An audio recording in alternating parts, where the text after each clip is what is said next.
Welcome back to WD Magic Cast for the week of January 7th, 2024. This is episode 248, WD Magic Cast, the show about the mouse, the Marvels, the galaxy, and beyond. I'm your host, Matthew Graken. In this week's episode, we'll be talking about some travel tips in planning and some of the changes coming to how you visit Walt Disney World and some of the things that you can do there or experiences that are being brought to you.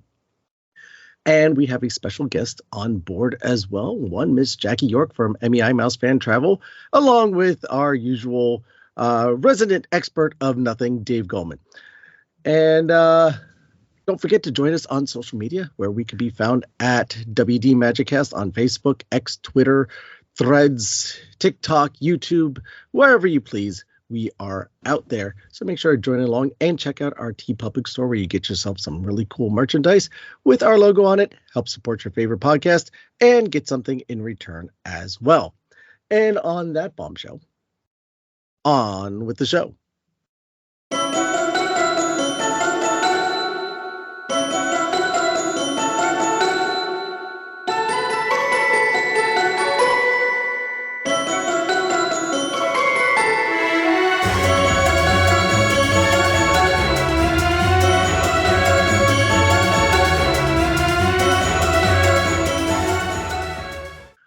Walt Disney World, like so many places, in 2020 closed down for a few months. Unprecedented, didn't know what to do. And then to get things started back up again, they had to implement a whole variety of things that just made it, in some ways, more difficult, in some ways, strategically easier to operate. But it just made it more difficult for the guests. And they've been slowly walking that back.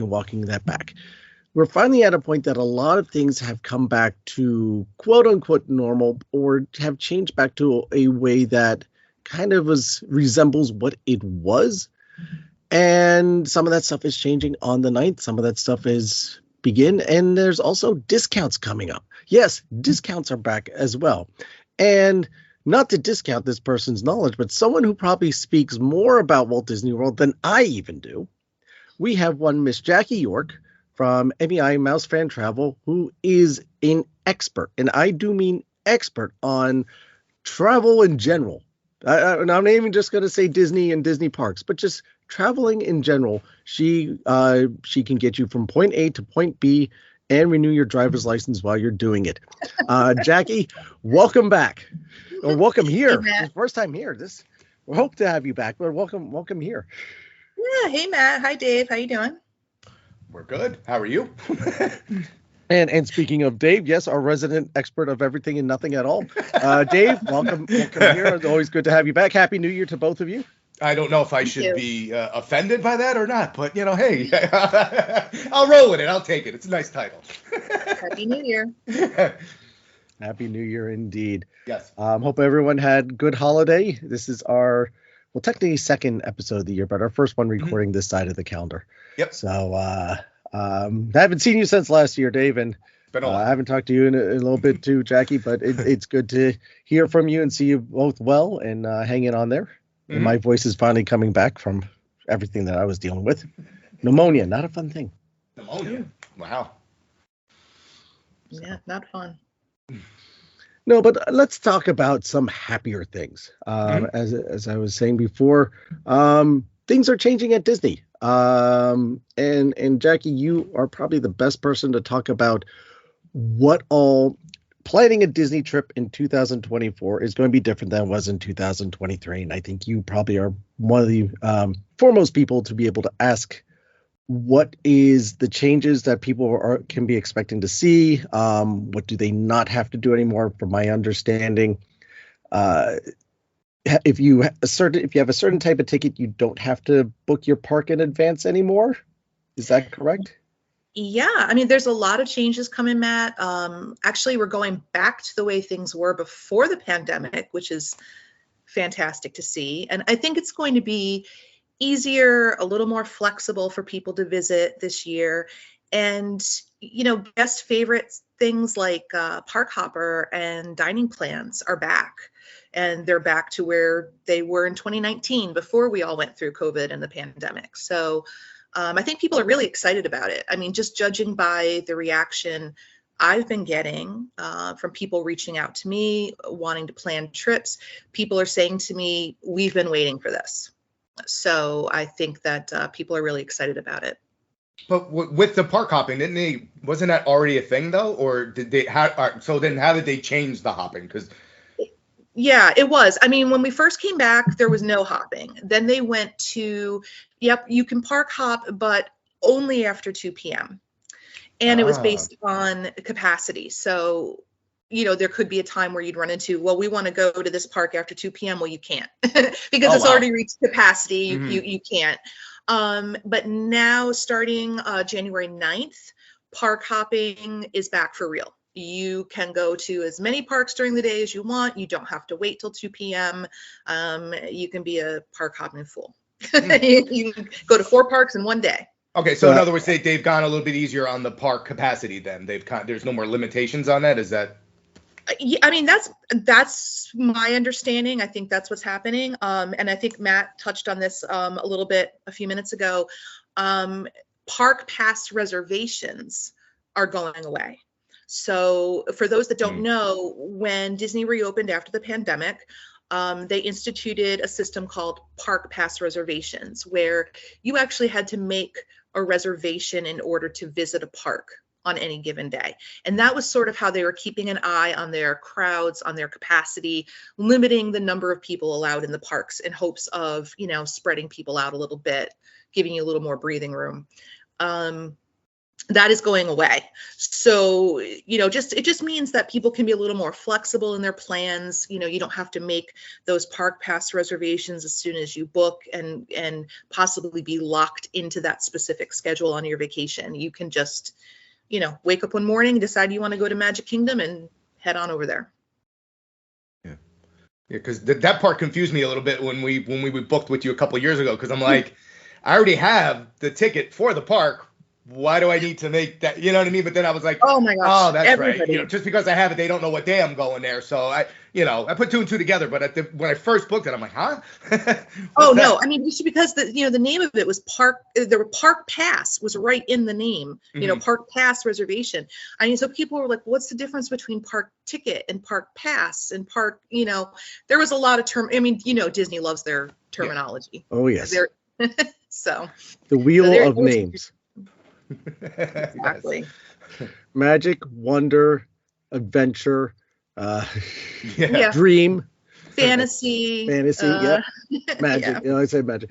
But yeah, it's I got it from a logistics standpoint. One, especially when we were just coming out of the pandemic, you had to control how many people were going in there. So he accomplished that. And 2, they didn't have the staff to be able to fill every park, so they would be able to properly staff or control the amount of people to balance out the staffing for the parks, or pretty much for the parks and the restaurants and everything that are involved in the operations.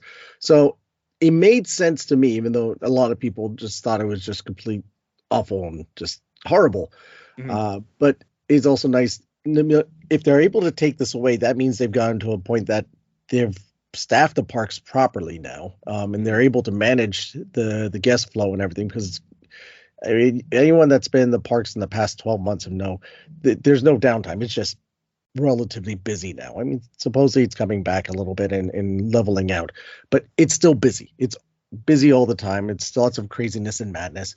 So, if they don't need the reservation system anymore, that means that they have a proper staffing schedule and all that worked out, which is great because people have jobs. Yeah. Yeah. And that's a good point. I think a lot of people didn't think about that side of things as far as the staffing goes. But that is also why, the resorts reopened gradually, even the restaurants. They didn't open everything on day one. Everything was sort of rolled out gradually. So to give them time to get those people in place, get the cast members back, and just local places, at least where I am, had a terrible time just trying to hire people back. And so I'm sure Disney has some of the same issues. Well, absolutely. Absolutely. I mean, one of their top restaurants, Narcoossee's, only just opened up a couple of months ago. It'd been closed for almost 2 years, almost 3 years. So, wow. Um, it's weird to think of a place like Disney World having those kind of issues, but they weren't immune to staffing shortages, budgets trying to recoup. If Disney World is closed for a day, it hurts. If Disney World's closed for a week, it's unthinkable. They were closed for 3 months, I believe it was, which there's no planning for that. No, it was completely unprecedented. I mean, I can remember saying to people in, March of 2020, Disney has never closed. No, they've never closed. They might shut down for half a day because of a hurricane or something like that, but they have literally never closed. And to have them closed for 3 months was just, but then, everything was sort of unprecedented in 2020. So. Sadly, that's true. And hopefully we never see the likes of that ever again. Yeah, definitely. Yes. But you brought up something that I'm happy to hear is back. And I know many other people are very happy that is come back. And that's the dining plan. But it's not the dining plan of old. As always, they're tinkering with it and they're changing it up. Are you able to talk a little bit about how it's been altered or changed up? Sure, I can. Yeah. I mean, I don't think there's been that many changes, honestly. I mean, of course the price has gone up, but that's always, it's Disney. Prices always go up. But I'm paying $18 a gallon of milk. I get the prices going up. But anybody who's actually eaten in Disney World knows that what the prices are. I mean, it's anywhere you have a captive audience, whether it's Disney or an airport or any other theme park, you're going to pay a lot of money to eat there. So the dining plan's a great option, especially if you've got little ones, because, kids under 10 get a good discount on the dining plan anyway. And it's, even if you're not saving tons of money, I feel like it's a nice way to budget for your trip, have most of your dining costs paid in advance so that you're not literally having that sticker shock every time you look at a menu. I mean, because I've been taking the family to Disney for 20 years now, and I can't even, I look at the menu and I'm just like, oh my gosh, this is so expensive. So the dining plan can eliminate some of that and let you just kind of relax. Sure, kids, get whatever you want. It's already paid for. It can do. I don't think they've made that many changes. I know that the one thing I did notice was the Disney dining plan, which is the one that most people talk about. You get 1 table service meal, 1 quick service meal, 1 snack per person per night. That used to be 2 snacks. And that's one of the changes that you were talking about, Matt. Yes. How dare they take a snack away? I know. But, as somebody who would get the dining plan, I was the one who would be in the shop like the morning before we were getting on the airplane, like just buying 20 snacks to use up the credit, like just throwing Mickey crispy bars in the bag because you just don't want to leave those. Yeah, you don't want to leave those credits on the table. And I think that maybe they were just finding people weren't using them. But so that's, the plus dining plan, for 2024 and going forward, you still get the 2 meals and a snack a day. Plus you get that resort refillable mug, the souvenir mug that you can fill up at any of the resort fountain stations. The quick service plan is, I believe it stayed the same, except again, down to 1 snack. So you get 2 quick service meals and 1 snack plus the mug. And they've just, as of right now, they're not bringing back the platinum plan. That was the one that just had tons and tons and tons of food. And I don't think anybody could eat enough to make the platinum plan financially worth it. Yeah.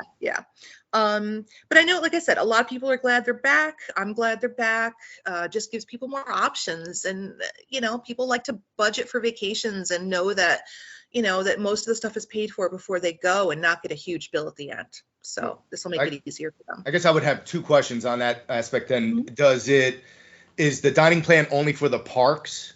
And then the B would be, do you get a discount if you stay on a Disney property for the plan? Like, how does all that play out? So the first part of your question, is it only in the parks? No, it's in all 4 parks, the water parks, all of the resorts. Really? 99% of the dining locations at Disney Springs, the only locations that don't take them are maybe a couple of the, like food cart type things in Disney Springs, but you can pretty much use it anywhere on Disney property. Yeah, even like the Rainforest and T-Rex usually will take a dining plan too. Really? Over at Yes. at Springs? Yeah. Yes. Nice. Yeah. I'm not sure if Gideon's does. I don't remember seeing it on his menu. I don't know. I don't know about Gideon's. I think He wasn't open. I'm thinking they might have opened when the dining plan still was sort of on hiatus. So I'm not sure about Gideon specifically, but in the past, it's just been pretty much, anywhere in the parks, all of the resorts, and the majority of the places at Disney Springs. Mm-hmm.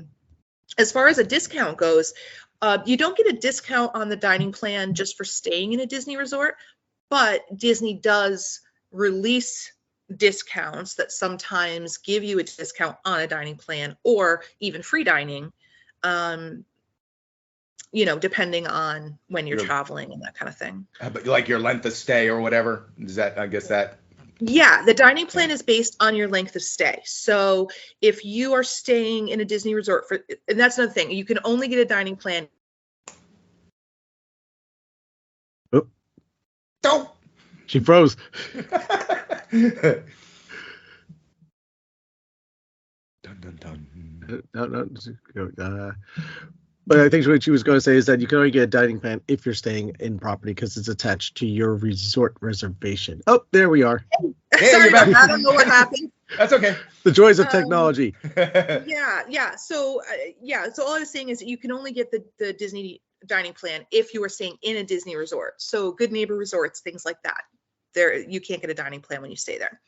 And I think Matt was saying this when I came back. It is linked to your length of stay. So if you stay 6 nights in a Disney resort, everyone in your room gets 6, say if you're on the plus dining plan, you get 6 table service credits, 6 quick service credits, and 6 snack credits.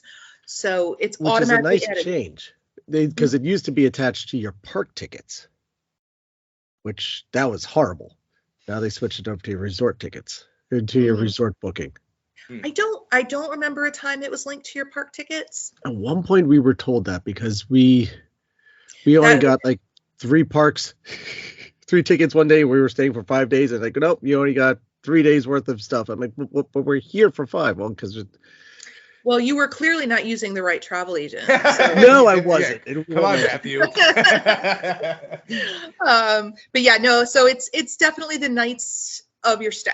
So as long as you're there, so you don't have to go to a park to use it. If you've got a day, and you just want to hang by the pool and stay at the resort, you can use your dining plan at the resort. So it's also I tell people it's like a bank of points.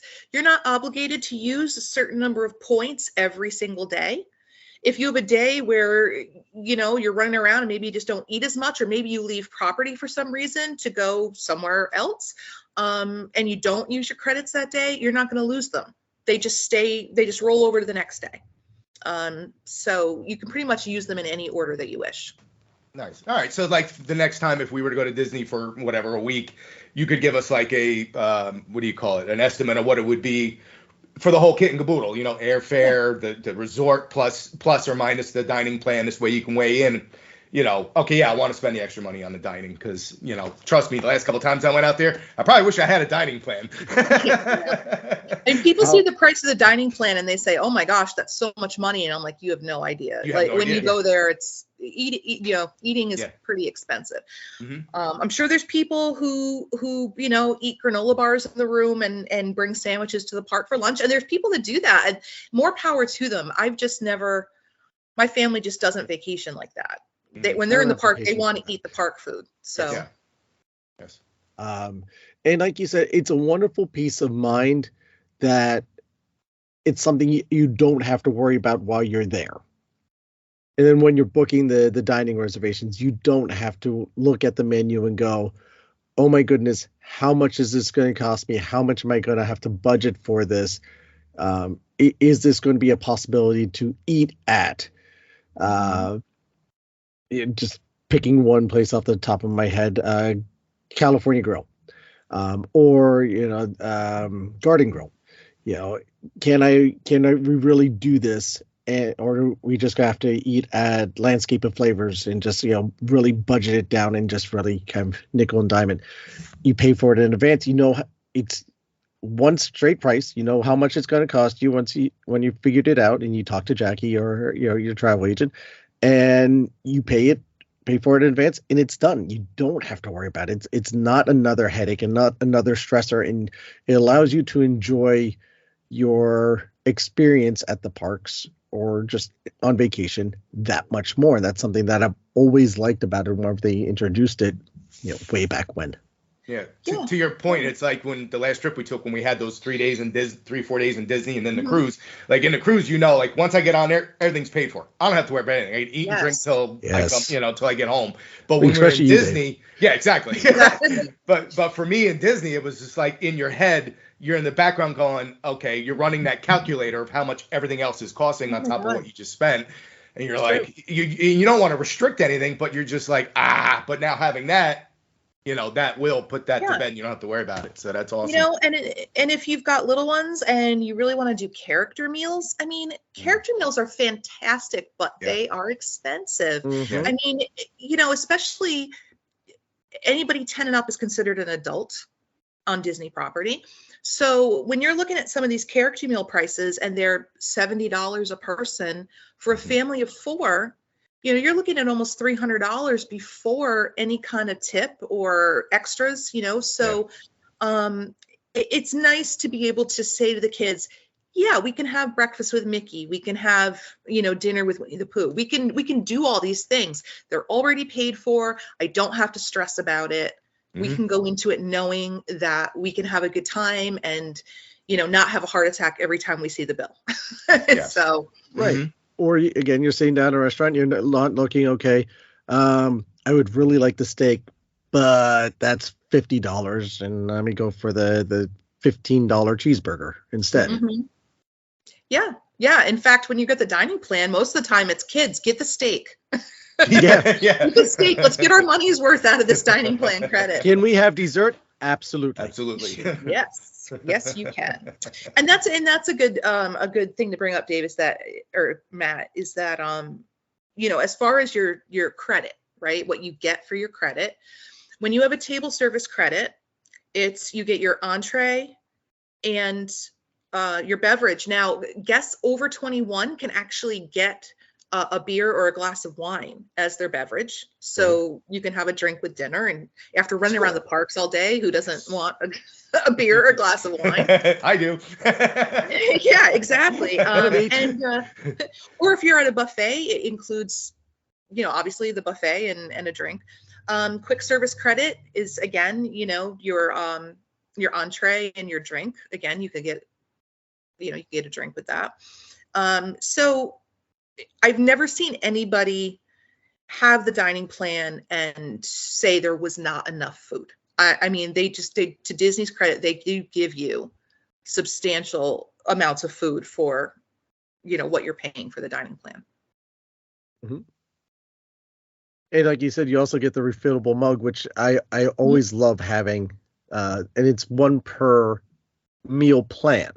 So again, if it's 4 people, you're getting four of those mugs, which one is a nice souvenir because they still work outside the park. People, you can still use them, and I've seen plenty of coworkers walk around with them that they have their coffee, their tea, whatever, their beverage of choice in them.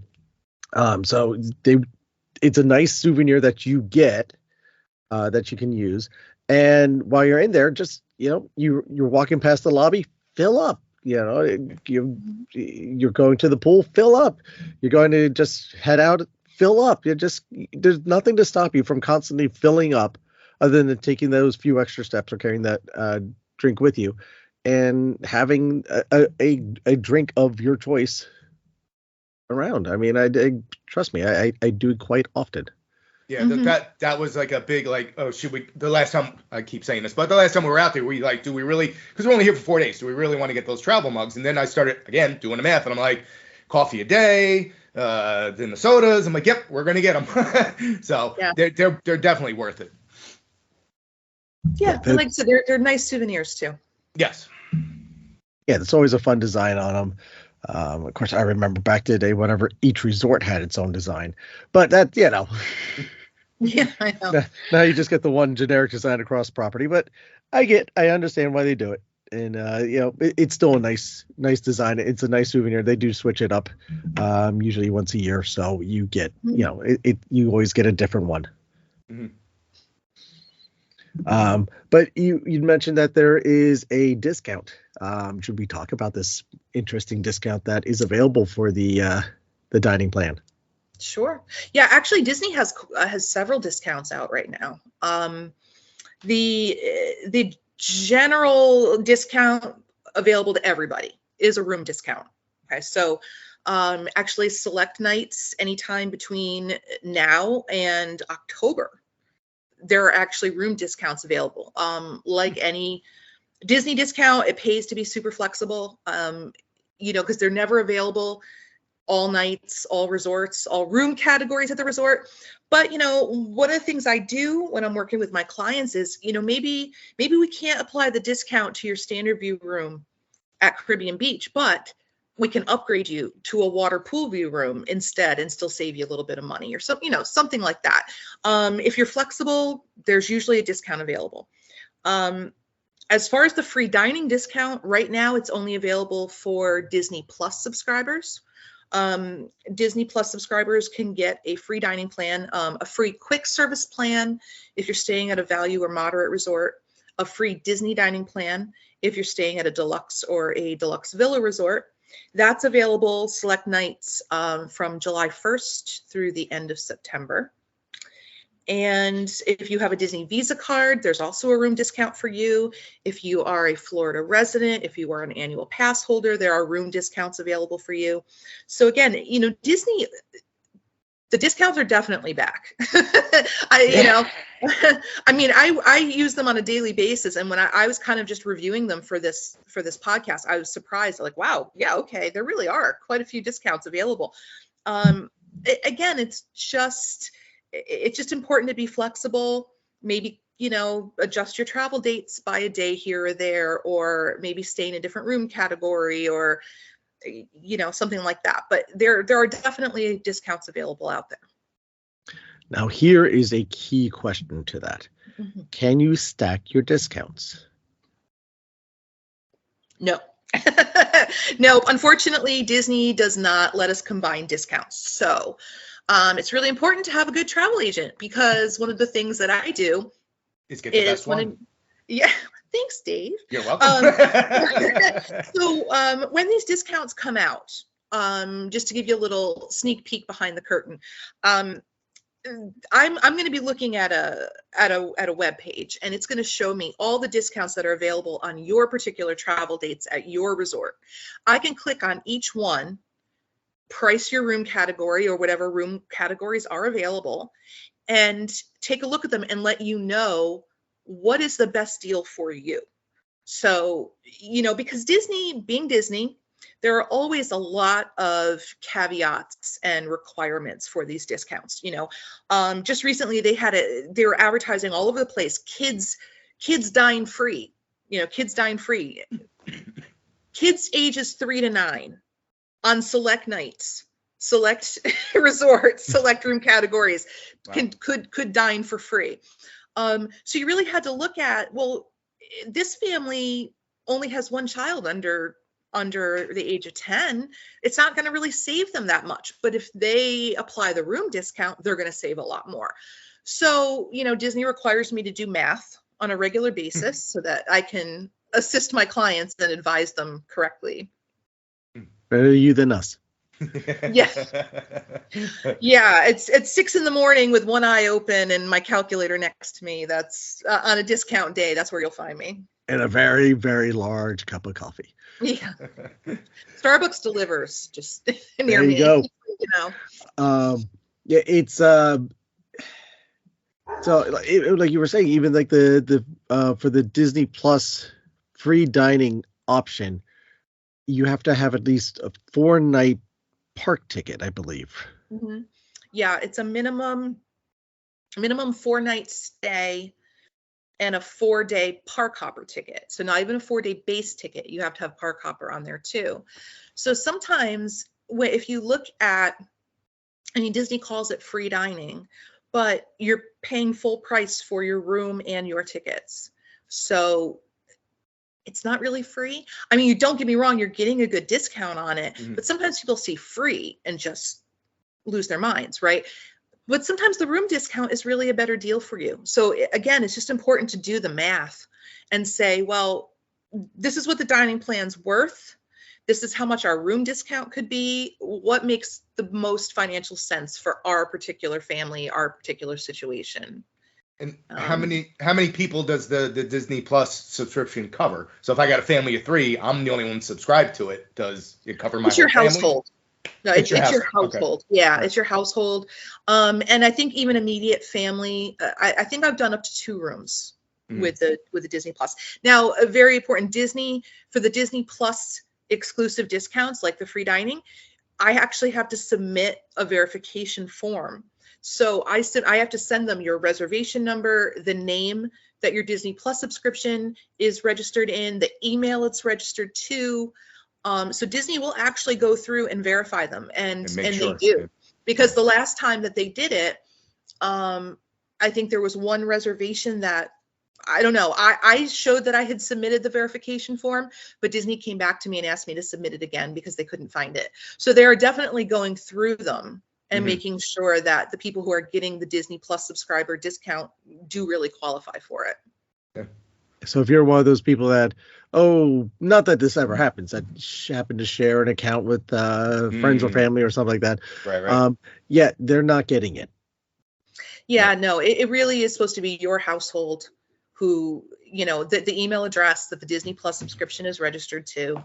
And again, if you've got, 4 or 5 kids and you need 2 rooms, then of course your reservation will be linked and that's one thing, but you can't, invite all your neighbors to go to Disney with you on your Disney Plus subscription discount. It's kind of a smart move by them too. Get more eyes on Disney Plus, if you know what I mean, because you have the added caveat of getting this. So smart. And I did actually have people who, sign up for Disney Plus. Just to get so hypothetically, if we were to sign up for Disney Plus, is it available during our dates? And I'd say yes. And they're like, okay, here's our email to sign up. I mean, I guess it's worth it to get Disney Plus for a year. I mean, if you're going to use it anyway, and get the free dining, right? So yeah, might as well.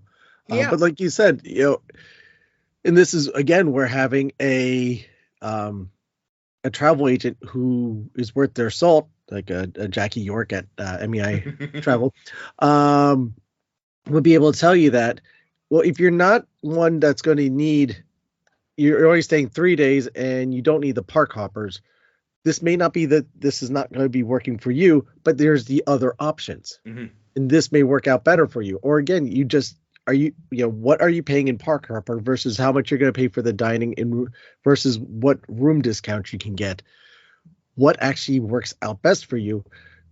They will work the numbers, figure everything out. Or if something else comes out further down the road, and again, if you have a proper travel agent that pays attention to these things, because unfortunately there's some out there that might not always do that.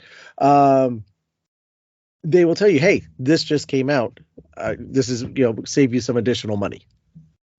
Yeah. I mean, part of what we do at MEI Mouse Fan Travel is we continue to monitor your reservations even after you've booked. And you guys know that whether it's Disney or Royal Caribbean or, anything, we keep an eye on your reservation so you can book a year out and get to choose exactly when you want to stay, the resort, the room. And I'm going to keep an eye on it for you and let you know if those discounts come out. And if they're not out for your particular room category or resort, it's good to have an agent who is very familiar with Disney property and who could say to you, well, listen, it's not available on your room at Yacht Club, but you could move right next door to Beach Club, all the same amenities, same resort location, and save this much. So it's nice to have somebody who knows what they're talking about. I mean, Disney has 20 plus resorts and so many room options. To have somebody who can kind of guide you through that and say, listen, I know you really wanted to be on the monorail and we can't apply the discount at the Polynesian, but I could move you over here to the Contemporary, still on the monorail, and you could save $1,000. Yeah. I mean, at that point, the ball's in your court. I have had some people who say, no, we have our heart set on the Polynesian. We don't care how much money we save. But for the most part, most people want to save the money. Yeah. But that happened like last trip. We were staying at Pop Century, and like I think you said what Port Orleans was like available for us if we wanted to go to. But Oh, right. So, but we wanted to stay. We chose to stay where we were because we knew. We You knew were the on place. the Skyliner. Right. We had the Skyliner there. It worked better for us. But there are those options. And as far as like I think even on the cruise that we took with you, we don't. You don't have to keep contacting Jacki to say, hey, is there a discount? Is there a discount? Is there a discount? Because she will email you or call you and say, listen, we got a better package, because that has happened for me as well. And it's awesome to know that you had that person there trying to help you out and save you some cash. So, it's awesome. Yeah, and I appreciate that. Yeah. We were on the Oasis, and then we woke up one morning and there was an email from Jacki. Oh, by the way, we just say, this discount showed up and I applied it for you guys. You're welcome. You're welcome. Yep. Have a nice day. Moving on. Yep. Yeah. No, I mean, honestly, that's a big part of my job, is keeping an eye on it for people. And, ultimately what it comes down to is I work for you, right? I work for you guys. I don't work for Disney. I don't work for Royal Caribbean. So it's in my best interest to keep you happy and get you to come back. I mean, I've been doing this long enough now that I pretty much all of my business is repeat business and referrals. So I know how important that is. Yeah. And, it's important to me. It's so important that I do things like renew your driver's license online while you're sitting in the cruise terminal. And she's very open to a lot of questions. There's times when I'm like, I really don't want to call her again, but I have to. And I say, hey, Dave. Yeah, exactly. Hey, Dave. She doesn't even go into the whole spiel. She says, hey, what's up now, Dave? What do you want? Oh, you again, Dave. Yeah. And I think one of the most important things to really get people in perspective of your value is how much you charge people for your services and how much people will have to pay in addition for your services. And that astounding number, Jacki, is zero. Zero. That would be zero, Matt. That would be, no, we don't charge any fees. There's no cost to working with me. I tell people, just think of me as your unpaid personal assistant, and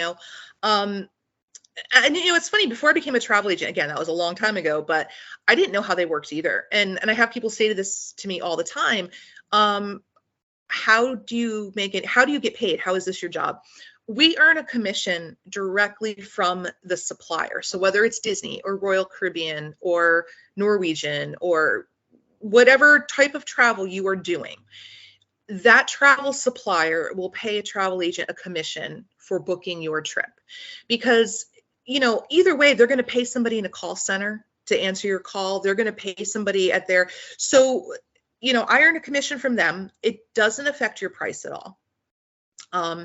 And you have somebody that you can call or text or Facebook message or, however you want to get a hold of me, and know that you're going to reach me, right? So you don't have to call an 800 number and talk to a nameless, faceless person on a headset. Like you talk to me.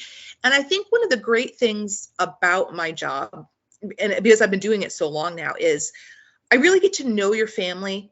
I know that Dave is a mail carrier, and I know that Matt has a daughter and 2 sons and likes to do, make a cocktail on a nightly basis and share his recipes. And I know that, Dave loves Star Wars. Yeah. And, but I mean, I've got people who I've literally started booking them with their honeymoon, their baby moon, their second anniversary, their child's 4th birthday. I mean, I've got people who have been with me for 15 years, and the first trip I booked for them, their kids were going to Disney for the first time at like 3 and 5 years old, and now they're going away to college. I mean, so it's really great to get to build those relationships and get to know people. And, and I think that's the benefit. I mean, don't get me wrong. There are some people who just want to hop on their phone and book through Priceline and get the best deal and be done with it. And I am not the right person for them.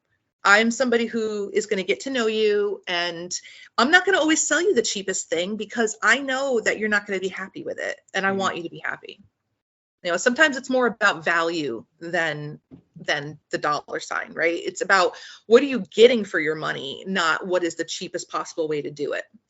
Right. And that's sometimes key as well. It's like, okay, I'm going to do this trip as cheaply as possible. And it's the first time we're ever going here, and I'm doing this on a budget, which is understandable. And sometimes that's how you have to do it. But if you also have to go with the expectation is sometimes you get what you pay for. Just like at Disney, someone told me once, you're either going to spend it in time or you're going to spend it in money. So you either could save yourself a lot of money, but you're going to stay in the all-star resorts, which is, their most economical resort. But your only transportation option is the bus. So you're going to be waiting for those buses, which sometimes is no problem. Sometimes you have to wait 2 or 3 buses to come around because they're all packed. It's a shared bus. Yes. Right? It's a shared bus. So here, perfect example, Matt. I have somebody come to me and say, we want to go to Disney. We don't want to spend a fortune. We're going to stay at All-Star Sports. And I say, you could definitely do that. You could do that. But let me tell you a little bit about All-Star Resorts compared to, say, Pop Century. They're all value resorts. Pop is a little more expensive, but is it worth it to you to pay maybe just an extra $10 or $20 a night and have a dedicated bus line that only goes to Pop Century, and you're not going to have to wait for 3 buses to get to Magic Kingdom in the morning? Or do you just want to stay at All-Star and have 3 huge resorts all sharing one bus line and have to wait for 3 or 4 buses to come through? And, so you really, you need to look at all aspects of your trip. Saving money is great, but not if you're not going to have a good time. Right. Yep. And then, those are the people that go back and say, oh, I had an awful time at Disney and this was horrible and this and that. Oh, did you do it right? And unfortunately, there is a right way, and I use air quotes on that, to do Disney. And then there's other ways that, you won't have as good of a time. I mean, it's always going to be crowded. It's always going to be busy. It's always going to be hot, and it's always going to rain. It's kind of, those are givens at Disney World. There is no dome.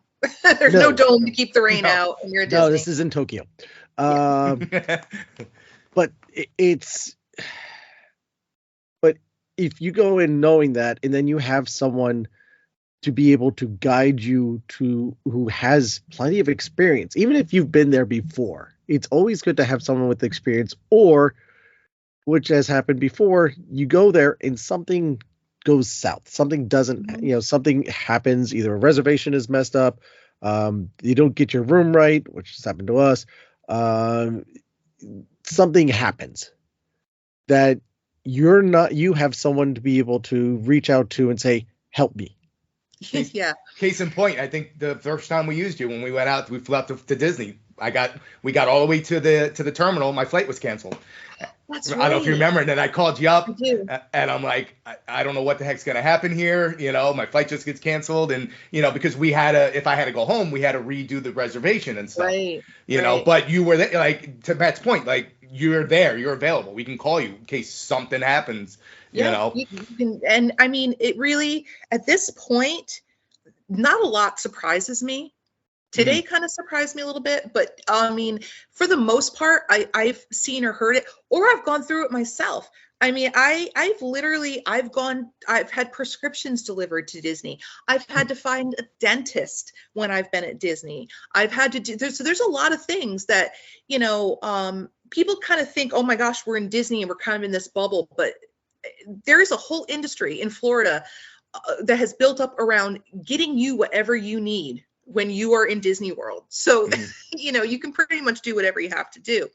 But, I've had people with, of course, canceled flights, missed shuttles, bad weather, hurricanes.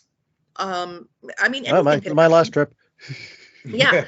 I mean, And you probably experienced this, of all places to be during a hurricane, Disney is one of the, out of all the places in Florida, Disney is probably the best place to be during a hurricane.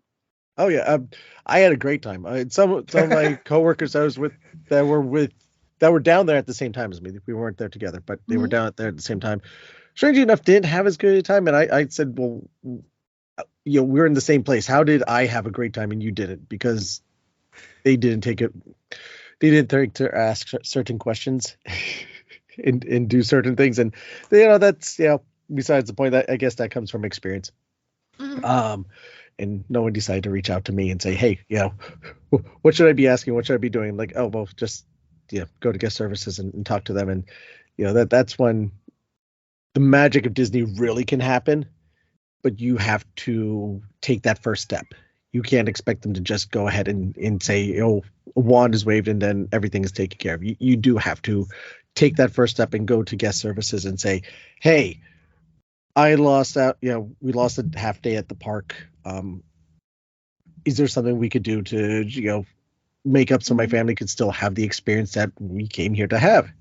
And a lot of times they'll be happy to do that. Or also, again, if you have someone like Jacki say, reach out, okay, what are my options? This is happening. What are my options? And she will be able to walk you through and guide you. She can't do everything for you because she's not there. Right. And I mean, my first question in that kind of a situation is, have you talked to the front desk? Yep. Have you talked to the concierge or guest services? Because unfortunately, once you're checked in, there's not a whole lot I can do from my side. Once you're checked in, Disney sort of they own that reservation, and there's not, but I can at least tell you, this is who you should be talking to. These are the questions to ask. And, Disney wants you to be happy, right? They want you to be happy. They want you to go home and tell everybody about the magical trip you had and how much they should all go to Disney World as well. So I find that Disney, as long as you are polite, I mean, maybe you have to be a little persistent sometimes, but if you're calm and polite and you explain your situation, they want to keep you happy and they want to keep you coming back. I mean, I've had it from my son was having an allergic reaction. We didn't have Benadryl. They opened up the shop, got me some Benadryl, and said, here you go. They didn't charge me for it, strangely enough. It took care of everything. He was fine. They asked about the next day and, explained, no, he's much better. Thank you. And that's all it took. Again, with the hurricane, I happened to be in the lobby getting breakfast and the characters showed up. And I'm like, oh my gosh, the characters are here. Ran got the kids, brought them to see the character, got to meet and greet, dance with the characters, and had a blast. That and then I said, okay, come on, let's get quickly jump in the shower because we're going to Epcot. And my wife's like, no, we don't have tickets today. I said, no, now we do. We're going back to Epcot because we had to leave Epcot early. And they, got us in to go back and finish out our day, see the nighttime show, and we really got to enjoy ourselves on something that again, not taking that initiative to talk to guest services, and politely too. I wasn't in their face about it. I said, explain the situation. They knew what was going on, and they took care of things. So it's keeping your calm and keeping your cool, but just taking that initiative to say, okay, what more can is there a way to make this right? Right. Yeah, sure. Any tips for this year for planning that you can suggest to people besides obviously reaching out to you, which I will let you give your information and explain to people how they could reach out to you for your services, for your amazing and fantastic services that I cannot speak highly enough for, and Dave can back me up on that. It's not hyperbole. Yeah, 100%. Thanks, guys. I think that my Disney tips have pretty much stayed the same since the beginning. I think, if it's possible, try to avoid the school vacations. I mean, Disney is a crowded place sometimes. And if you can avoid the school vacations when everyone else is traveling, you'll be better for it. You'll have an easier time. And I know that's not always possible. But if you can, that's a good idea. If you can't avoid school vacations, then go as early as possible in June. I know, right now you guys know I relocated to South Carolina. The kids are out of school down here by, I don't know, early, like the third week in May or something like that. Wow. So compared to Northeast, right, where Yeah. you don't get out until the end of June. End of June. So Yeah, if you can't avoid a school vacation, go as soon as the kids get out. Or on the flip side, if you are in the Northeast, go as late in August as possible, because the kids go back to school down here and in the Midwest at the beginning of August. Whereas I know when I was in New York, we didn't go back till after Labor Day. So if you can go that second half of August, the crowds, I mean, don't get me wrong, it's going to be hot. It's going to be hot. Oh, yes. August is toasty weather. Cooling towels are a must. Yes. But, the crowds are going to be way less than middle of July. Right. So plus you have a better chance if you're going at a slower time of year, you do have a better chance at scoring one of those discounts, because Disney releases discounts to fill rooms.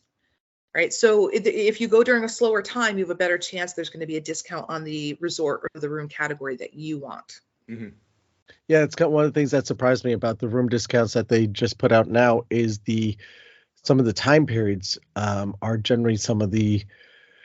I know they say summer is their off season, but it's still one of the more popular times because that's when people are traveling. But they're including those times in there now, which is amazing. It's not covering Teacher Week for New Jersey, which is that full week of November. Well, they haven't gotten that far yet. This is true. So right now, the room discounts are through, I think it's October 3rd. So we haven't seen the very end of the year yet. And, Disney, they're always very careful to say select nights. Mm-hmm. So if you look like the week of 4th of July, there might be one room available with a discount during that week.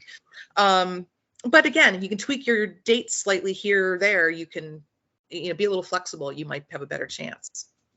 Yeah, I always avoid like the school weeks that, the spring break week or whatever. I always avoid those weeks just for the fact that somehow they always find out when everybody's spring break weeks are. And they know. And you and you always pay a heck of a lot more to go that week. Some of us don't have that option, Dave. Some of us don't have that option.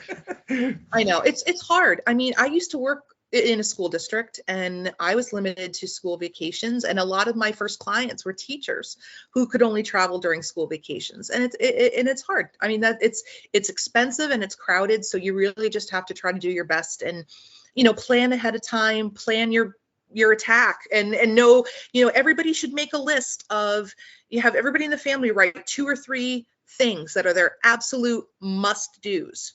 If your 5-year-old has to meet Cinderella, has to ride the teacups, and has to have breakfast with Mickey, then focus on those things. And then anything else above and beyond that is just icing on the cake.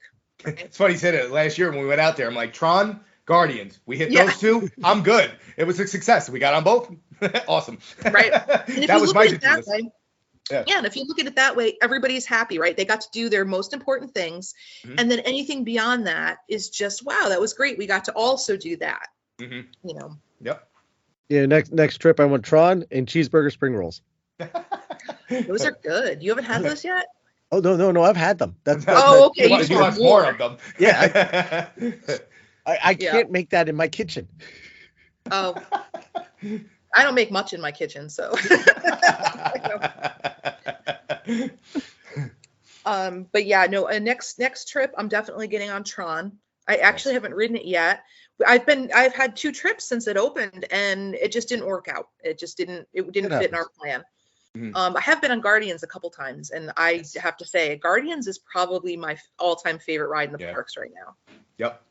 I'm it's a close second for me to Rise of the Resistance, but it's it's hard to kind of it's like the 1A to it, but Guardians, as long as it took in just how you're watching this giant warehouse be built and you can't figure out what it is, and when you finally get on it and go, this was worth the time to build this. They took the time to create something and they did it right.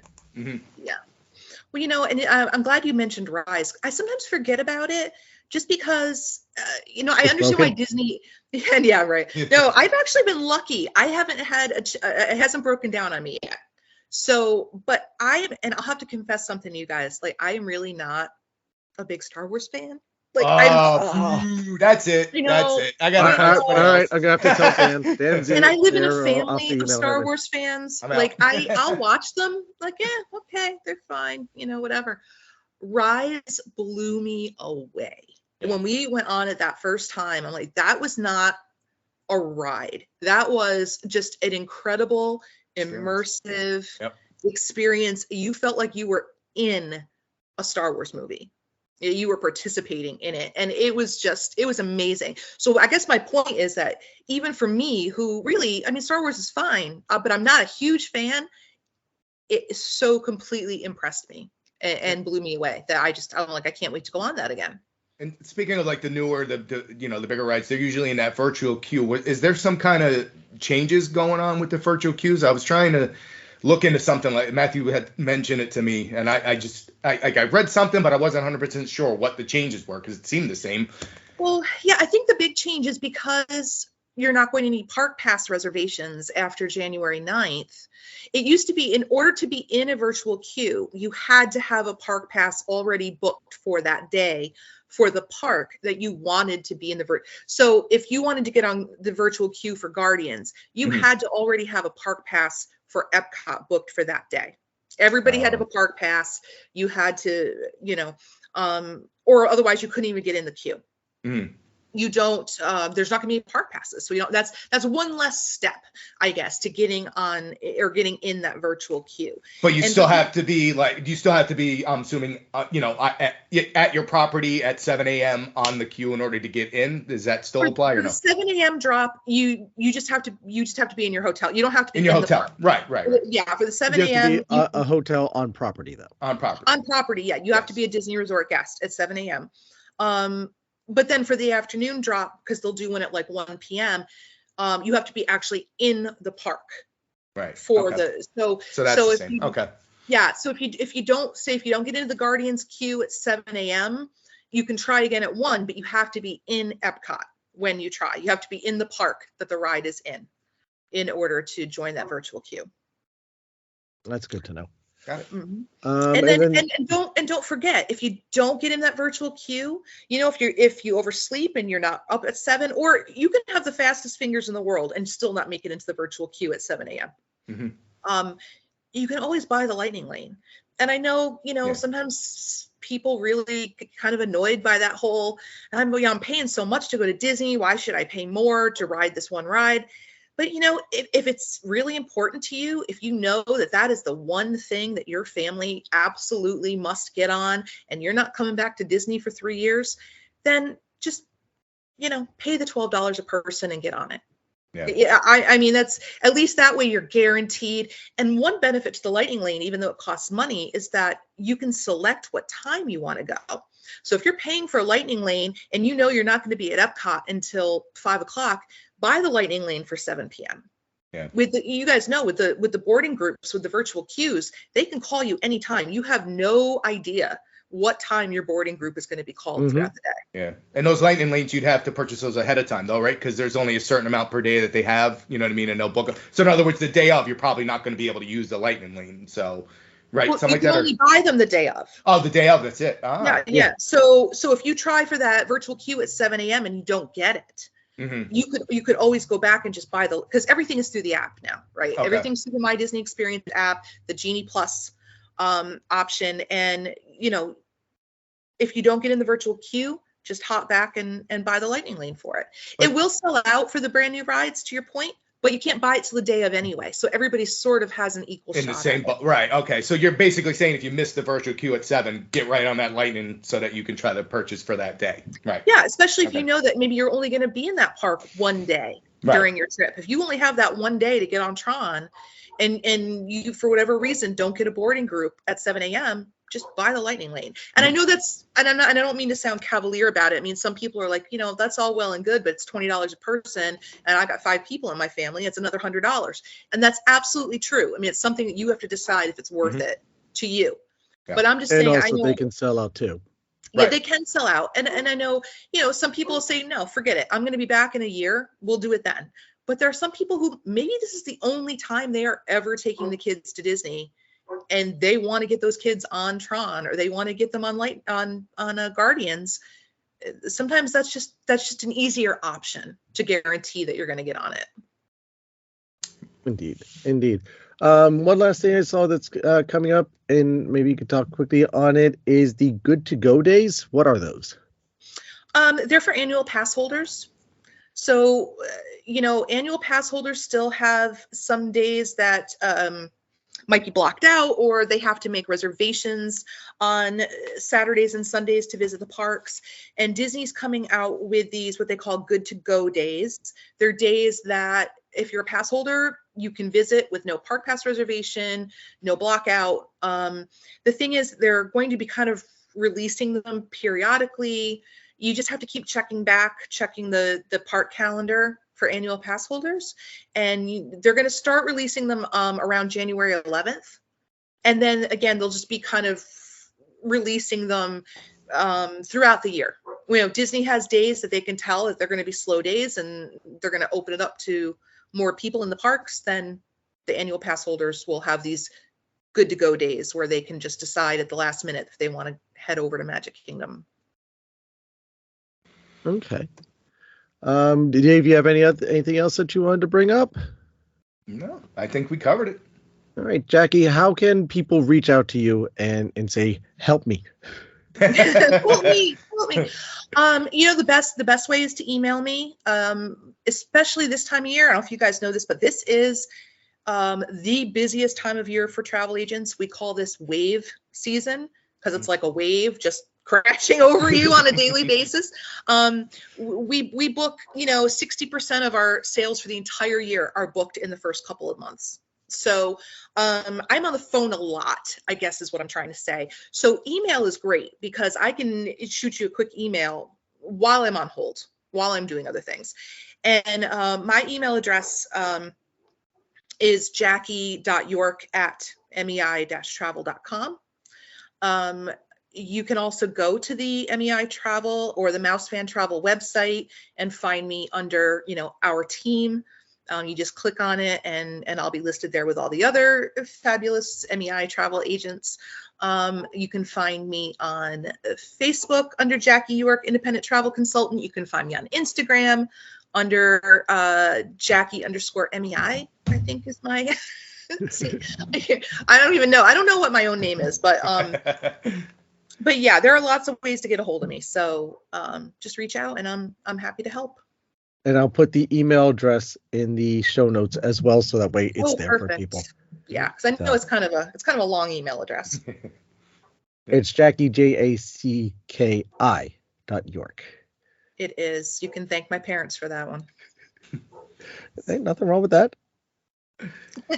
Nothing wrong with that, except that everybody's been putting an E on my name since I was born. So, yeah. I guess. So this is wave week for her, so now I'm going to have to come up with a million questions I have to ask Jacki for my upcoming cruise. Dave, I have a feeling that you might text me, and some reason the text might get bounced back. And just so people know, on Instagram, you are Jacki Y, JACKIY_MEI. Thanks, Matt. You're welcome. We provide services here too. Exactly. Yeah, but yeah, people can reach out however they want, however is easiest for them, and then once we get in contact, we can figure things out from there. Excellent. Thank you for taking time. Again, you know how busy and crazy your work schedule, your life, and just things are in general. Coming on, I know you had to go through some hoops and stuff, and we've been talking about this for quite some time.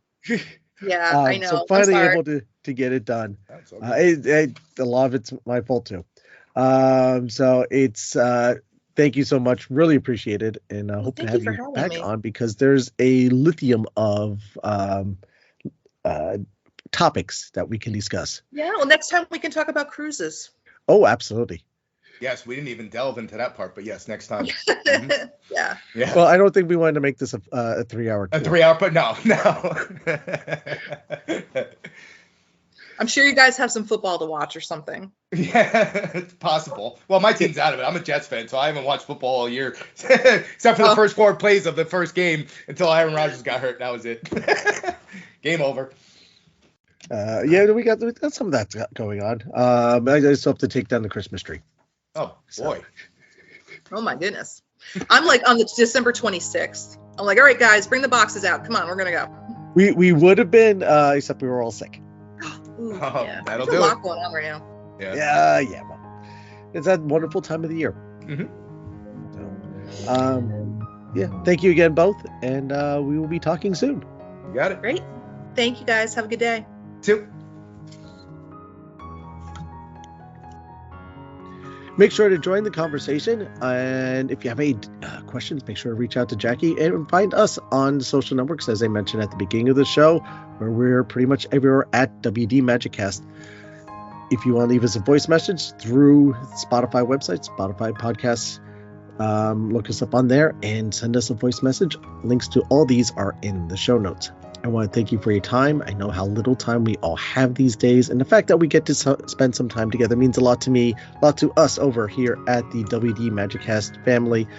We really, truly do appreciate each and every one of you every week coming back and listening. Please share out a link on the social network so other people can find us and discover us. And if you really, really want to help us out, take that extra 2 minutes, go onto Apple Podcasts, go to Spotify, give us a review rating. We have all 5-star reviews and ratings on there, but we need more. Keep them coming. The more rating and reviews we get, the more those websites will do to promote our show as well. Free of charge. Love those words. Free of charge. The more people in this Disney family, the better. Walt believed in a big Disney family, and so do I. Don't forget to subscribe to the show while you're at it. This way you always know when a new episode is posted. And if you really want to help us out even more so, consider becoming a premium subscriber. Truly help the show out at Spotify podcast /WD Magiccast /support. Links to all these are also in the show notes. And like I mentioned, our TeePublic store, where you get yourself some, it's wintertime, get yourself some hoodies, some sweatshirts, coffee mugs, all that type of stuff. Our logo's on it. And helps the show out too. Remember, this show is brought to you by listeners like you. In Japan, broken objects are often repaired with gold. The flaw is seen as a unique piece of the object's history, which adds to its beauty. Consider this the next time you feel broken. Never give up. Never give in on yourself. Be your own hero. Let the world see the light that you are, that shines from within you. It's not dull. It is special. It is unique. No one else is like you, and there's a good reason for that, because there's only one you out there, and you mean more to somebody than I think you might ever realize. That you are out there, and you will change their life for good, in a good way. And never be afraid to ask for help. Now, I'd like to end this week's show with a quote from Walt Disney himself. Disneyland is like a piece of clay. If there's something I don't like, I'm not stuck with it. I can reshape it and revamp. Again, that's Walt Disney. Thank you again for listening, everyone, and I'll see you next time.